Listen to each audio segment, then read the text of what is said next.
Class 12th Indian economy का employment यानी रोज़गार वाला चैप्टर। जैसे कि आपको पता है कि जो हमारी इंडियन इकोनॉमी है, उसमें जो करंट चैलेंजेस यानी जो करंट चुनौतियां हैं इंडियन इकोनॉमी के यानी हमारी भारतीय अर्थव्यवस्था के सामने, जिसमें कि आता है poverty, employment, infrastructure, human capital formation, rural development और सस्टेनेबल इकोनॉमिक डेवलपमेंट।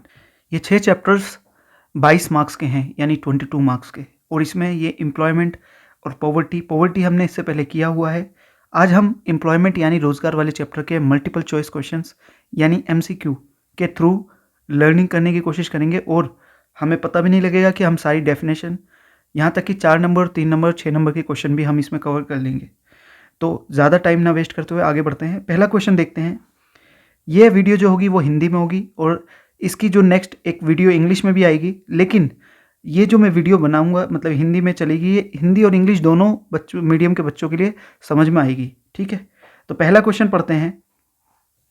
कर्मचारी क्या होता है? तो जैसा कि इसमें दिख रहा है, हिंदी वालों के लिए पहले कि कर्मचारी या श्रमिक, इसको बोलते हैं श्रमिक। ठीक है जी, श्रमिक क्या है? श्रमिक वह व्यक्ति है, आंसर लिखा हुआ है पहला, जो अपनी जीविका कमाने के लिए किसी आर्थिक क्रिया में लगा हुआ है और जीडीपी में योगदान दे रहा है। जो काम करने के लिए इच्छुक है लेकिन उसे काम नहीं मिल रहा। जो काम करने का इच्छुक भी नहीं है और काम भी नहीं मिल रहा। उपरोक्त सभी। क्या सारे आंसर है? नहीं, हमें पता लग रहा है कि इसमें पहला आंसर है श्रमिक। इंग्लिश में बोलते हैं इसे वर्कर। तो वर्कर वह व्यक्ति होता है जो किसी भी अपनी लिविंग अर्न करने के लिए किसी इकोनॉमिक एक्टिविटी में लगा हुआ है। अपनी लिविंग को, जीविका को कमाने के लिए किसी इकोनॉमिक एक्टिविटी में लगा हुआ है, आर्थिक क्रिया में लगा हुआ है और जीडीपी में योगदान दे रहा है। अगर आप कहीं पर भंडारा कर रहे हो, कोई दान पुण्य का काम कर रहे हो, तो वो उससे जीडीपी में कोई कंट्रीब्यूशन नहीं हो रहा और ना ही आप उसमें इनकम जनरेट कर रहे या जीविका कमा रहे, तो वो इकोनॉमिक एक्टिविटी भी नहीं है और इसलिए आप वर्कर नहीं माने जाएंगे। लेकिन आप अगर कुछ भी काम कर रहे हैं, जैसे आप टीचिंग कर रहे हैं या फिर मेडिसिन या डॉक्टर वगैरह हैं, या फिर आप अपना खुद का काम भी कर रहे हैं, बिजनेस कर रहे हैं, या फिर कहीं आप किसी कंपनी में, किसी संस्था में लगे हुए हैं कर्मचारी के रूप में, तो आप श्रमिक हैं, इंग्लिश में वर्कर हैं। देखिए, इसे एक चीज़ से कंफ्यूज नहीं कीजिएगा। आप सोचेंगे कि वर्कर का मतलब तो वही है जो किसी और के लिए काम करता है, दिहाड़ी पे काम करता है, सैलरी पे काम करता है। तो वो हमारी लैंग्वेज में हम बोलते हैं कि हाँ, मैं वर्कर हूँ अगर मैं किसी की कंपनी में काम कर रहा हूँ, किसी की संस्था में। नहीं, इकोनॉमिक्स की लैंग्वेज में वर्कर का मतलब वो सभी लोग जो इकोनॉमिक एक्टिविटी में लगे हुए हैं, आर्थिक क्रिया में। तो ये 1 नंबर का डेफिनेशन अक्सर आती है कि वर्कर क्या है यानी श्रमिक क्या है। तो आपको बोलना है कि वर्कर वो है जो किसी भी इकोनॉमिक एक्टिविटी में इंडल्ज है, इन्वॉल्व है। हिंदी में श्रमिक वह है जो किसी भी आर्थिक क्रिया में लगा हुआ है और जीडीपी में योगदान दे रहा है। नेक्स्ट क्वेश्चन की तरफ बढ़ते हैं। वर्कर के कितने टाइप होते हैं यानी श्रमिक के कितने प्रकार होते हैं? पहला सेल्फ एम्प्लॉयड, हिंदी में बोलते हैं कि स्वनियोजित श्रमिक। दूसरा भाड़े के मजदूर। सी इनमें से कोई नहीं या उपरोक्त दोनों। तो एक बार आप दोबारा सुनिए कि वर्कर जो होते हैं वो कितने टाइप के होते हैं। क्या self employed, hired worker, hired मतलब जो जिन्हें हायर किया गया हुआ है, और इसका मतलब सेल्फ एम्प्लॉयड। तो जैसा अभी बताया था कि वर्कर हमारी लैंग्वेज में नहीं, इकोनॉमिक्स के लैंग्वेज में वर्कर जो इकोनॉमिक एक्टिविटी में लगा हुआ है, भले ही वो बिजनेस कर रहा है, भले ही वो किसी कंपनी या किसी संस्था या किसी भी मालिक के पास लगा हुआ एम्प्लॉय है यानी कर्मचारी है। तो आपको बात समझ आ गई कि 2 तरह के होते हैं हमारे वर्कर, श्रमिक इकोनॉमिक्स की लैंग्वेज में। एक जो सेल्फ एम्प्लॉयड में लगे हुए हैं, अपने ही बिजनेस में लगे हुए हैं, चाहे दुकान खोल रखी है किराना की, या डॉक्टर है, या नाई है, मजदूर है, मजदूर नहीं, कोई सा भी काम कर रहे हैं अपना खुद का स्वनियोजित, जिसमें वो खुद लगे हुए हैं, अपना खुद का काम कर रहे हैं। ठीक है, तो हमारे 2 टाइप के होते हैं, हमें पता लग गया है। और हायर्ड वर्कर वो होते हैं जो किसी और के पास लगे हुए हैं, जिसके बदले या तो उन्हें मिलता है वेजिस या मिलती है सैलरी। हिंदी में या तो मिलती है उन्हें मजदूरी या मिलता है वेतन। ठीक है जी। तीसरा क्वेश्चन कहता है कि भाड़े के मजदूर यानी जो हायर्ड वर्कर हैं, जो हायर किए जाते हैं, वो कितने प्रकार के होते हैं? एक तो होते हैं अनियमित मजदूर और दूसरे होते हैं नियमित मजदूर, या तीसरे कोई नहीं, या चौथा दोनों। तो आंसर है दोनों। देखो, 2 तरह के होते हैं, एक बार क्लियरली बता देते हैं। एक तो होते हैं regular employ regular workers, regular hired worker, देखो अभी ऊपर बात करी थी कि वर्कर दो टाइप के होते हैं, एक सेल्फ एम्प्लॉयड इसे बोल देंगे SE, और ये हायर्ड वर्कर। और हायर्ड वर्कर भी दो टाइप के होते हैं, एक होते हैं रेगुलर जिन्हें रेगुलर काम मिलता है, और दूसरे होते हैं कैजुअल।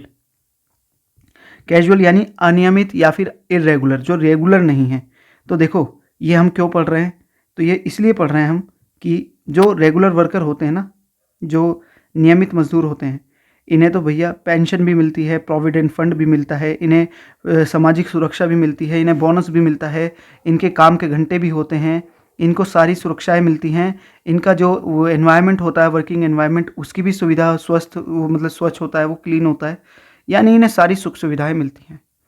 लेकिन जो ये इरेगुलर वर्कर होते हैं, इरेगुलर मजदूर होते हैं हायर्ड वर्कर में, इन कैजुअल मजदूर जो होते हैं, इनके पास ज़्यादा कुछ सामाजिक सुरक्षा, प्रोविडेंट फंड, कोई एम्प्लॉयर इनके प्रोविडेंट फंड में नहीं देता, इन्हें कोई पेंशन वगैरह इस तरह की कोई स्कीम नहीं मिलती, बोनस से लेके कुछ भी, क्योंकि ये रेगुलर वर्कर या फिर नियमित मजदूर नहीं है। तो आपको ये क्लियर हो गया, ठीक। नेक्स्ट क्वेश्चन है हमारा कि इनमें से कौन सी स्टेटमेंट रॉन्ग है, गलत है। पहला है स्टेटमेंट कि 1999-2000 यानी 1999 और 2000 में भारत में 400 मिलियन यानी 40 करोड़ श्रमिक थे यानी वर्कर थे। देखो दोनों होते हैं श्रमिक में, जो सेल्फ एम्प्लॉयड हो और जो हायर्ड वर्कर हो, चाहे वो रेगुलर हो चाहे कैजुअल हो, ठीक। और ये स्टेटमेंट पूरा कह रहा है, जिसमें से 75% क्या थे, ग्रामीण क्षेत्र से थे। यानी 40 करोड़ में से जो 30 करोड़ जो लोग थे, 75% वो गांव से थे, और केवल 10 करोड़ लोग शहरों में रहते थे। तो जैसे कि हमें पता है कि उस वक्त हमारा अर्बनाइजेशन यानी शहरीकरण भी ज़्यादा नहीं हुआ था, लोग कहाँ ज़्यादा रहते थे, गांव में ही रहते थे।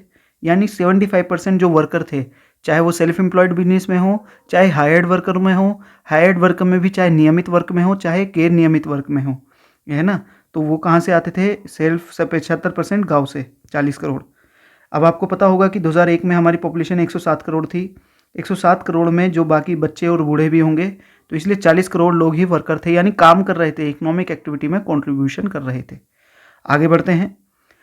दूसरा स्टेटमेंट कहता है कि केवल 70% जो है इसमें क्या थे, मेल थे। यानी 40 करोड़ में 7 चौक 28 करोड़ कौन थे, मेल थे, बाकी की 12 करोड़ फीमेल थी, ठीक है। नेक्स्ट स्टेटमेंट कहती है कि शहरी क्षेत्र की तुलना में ग्रामीण क्षेत्र में श्रमिकों में महिला की भागीदारी अधिक थी। यानी शहर के मुकाबले गांव में जो फीमेल का पार्टिसिपेशन था वर्कर्स मतलब वर्कर में, वो अधिक था फीमेल का गांव में। मतलब जैसे शहर में, गांव में जैसे 30 करोड़ लोग वर्कर थे और शहर में 10 करोड़, तो इसमें जो परसेंटेज 10 करोड़ में जो परसेंटेज था महिलाओं का, वो कम था, और इस 30 करोड़ में जो गांव में है उसमें महिलाओं का पार्टिसिपेशन ज़्यादा था। ऐसा क्यों था, क्योंकि गांव में जो महिलाएं थी वो खेत का काम भी करती थी, खेत पे भी काम करती थी, लकड़ियाँ लाना, ये लाना, वो लाना, मजदूरी का काम, और बाकी सब करती थी। तो तीसरा स्टेटमेंट भी ठीक है। चौथा स्टेटमेंट कहता है कि ग्रामीण क्षेत्र की तुलना में, ग्रामीण का मतलब होता है रूरल। देखो आपको हिंदी और इंग्लिश मीडियम दोनों आना चाहिए, ताकि आपको पढ़ाने में और फ्यूचर में कभी भी समझने में भी कोई दिक्कत ना हो। तो ग्रामीण एरिया यानी रूरल एरिया में के कंपैरिजन में शहरी क्षेत्र में श्रमिकों यानी वर्कर्स में महिलाओं की संख्या या भागीदारी अधिक थी शहर में, ग्रामीण क्षेत्र की तुलना में शहर में अधिक थी नहीं। तो हमने ये वाला स्टेटमेंट को सही कहा है, तो ये वाली गलत हो जाएगी। यानी शहरी क्षेत्र की तुलना में गाँव में, ग्रामीण एरिया में, रूरल एरिया में वर्कर्स में महिलाओं की भागीदारी अधिक थी। मेल 70% थे और 1999 में 40 करोड़, जिसमें से 75% जो है रूरल एरिया से आते थे। ये तीनों स्टेटमेंट हमारी ठीक हैं, ये गलत है, ठीक।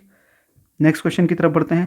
अब नेक्स्ट क्वेश्चन पढ़ते हैं, क्या कह रहा है नेक्स्ट क्वेश्चन। निम्नलिखित में से कौन सा कथन, स्टेटमेंट श्रम बल के बारे में सही है। श्रम बल क्या होता है, देखो श्रम बल को इंग्लिश में बोलते हैं लेबर फोर्स, हिंदी में बोलते हैं श्रम बल। ये क्लियर हो गया। अब ये श्रम बल होता क्या है, देखो आपके अगर कंट्री में 100 लोग हैं, 100 लोग में से 20 बच्चे हैं और 10 बूढ़े हैं, तो इन 30 को निकाल दो। 70 लोग हैं जो हट्टे कट्टे हैं, हेल्दी हैं, काम कर सकते हैं। लेकिन इसमें से एक्चुअल में काम कर रहे हैं केवल 50। तो 50 लोग काम कर रहे हैं और 20 लोग काम करने के लिए हट्टे कट्टे हैं, काम करने के लिए तैयार हैं, इच्छुक हैं, काम करना चाहते हैं। काम भले ही मिला ना हो, 50 लोगों को काम मिल गया है, 20 लोग काम के इंतज़ार में हैं। टोटल हमारे 70 लोग क्या हो गए, लेबर फोर्स यानी श्रम बल। क्या हो गए, श्रम बल। यानी श्रम बल का मतलब होता है हमारे देश में कितने लोग काम कर रहे हैं प्लस, और उसके साथ उनको जोड़ो जो काम करना चाहते हैं और योग्य भी हैं, भले काम ना मिला हो उनको जोड़ लो। तो पहला स्टेटमेंट कहता है कि वे लोग जो कार्य कर रहे हैं और जो कार्य करना चाहते हैं और योग्य हैं उनको जोड़ लो दोनों को। तो जैसे बताया था 50 लोग काम में कर रहे हैं और 20 लोग काम करने के चाहते भी हैं और योग्य भी हैं, स्वस्थ हैं, हेल्दी हैं, कार्य करने के योग्य हैं। तो ये हो गए हमारे 70, यानी लेबर फोर्स हमारे देश का हो गया, ये हो गया हमारा लेबर फोर्स हमारा 70। इसी तरह अगर हम पॉपुलेशन में से, टोटल पॉपुलेशन 100 है, 100 में से माइनस कर दे जो कार्य करने के लिए इच्छुक नहीं है या योग्य नहीं है। मान लो जो बच्चे 20 बच्चे हमने देखे थे, मान लीजिए 15 बच्चे हैं और 5 लोग ऐसे हैं जो काम करने के इच्छुक ही नहीं है, जो those who are not willing to work, जो काम करना चाहते नहीं हैं। तो इसमें 15 बच्चे, जो 20 हमने बोले ना, 15 तो बच्चे हैं मान लो, और 5 जो है वो है जो काम करना नहीं चाहते, माइनस 10 जो योग्य नहीं है काम करने के, बुजुर्ग हैं। तो 100 में से 30 जाएगा तो बचेगा 70 हमारा लेबर फोर्स है, श्रम बल है, ये हमारे देश का श्रम बल है। ठीक, इसी तरह आगे देखो तीसरा स्टेटमेंट, कार्यबल। देखो अभी हमने कार्यबल के बारे में जाना नहीं है, कार्यबल को इंग्लिश में बोलते हैं वर्क फोर्स। वर्क फोर्स का मतलब होता है कितने लोग एक्चुअल में काम कर रहे हैं। अभी हमने देखा था कि 100 लोगों में से 50 लोग हमारे देश में काम कर रहे हैं, तो 50 है हमारा वर्क फोर्स, और इसमें जोड़ दो प्लस जो लोग कार्य करने के इच्छुक हैं और योग्य हैं। तो अभी हमने देखा था कि 20 लोग बचे हैं जो काम करना चाहते भी हैं और काम करने के योग्य भी हैं, तो इन दोनों को जोड़ दो 70। तो ये स्टेटमेंट भी ठीक है। तीनों स्टेटमेंट हमारी कार्य बता रही है श्रम बल के बारे में कि श्रम बल मतलब वो जो काम कर रहे हैं और काम करने के, जो उसमें जोड़ दो काम करने के इच्छुक और योग्य हैं। तो इन तीन दोनों को जोड़ दोगे तो आपको मिल जाएगा लेबर फोर्स, यानी कार्यबल को जो काम कर रहे हैं वर्क फोर्स, और प्लस कर दो जो उसमें काम करना चाहते हैं और इच्छुक हैं, अभी काम नहीं मिला है, उनको और जोड़ दो तो बन जाएगा लेबर फोर्स यानी श्रम बल। तो आंसर है हमारा इसमें उपरोक्त सभी। Next question,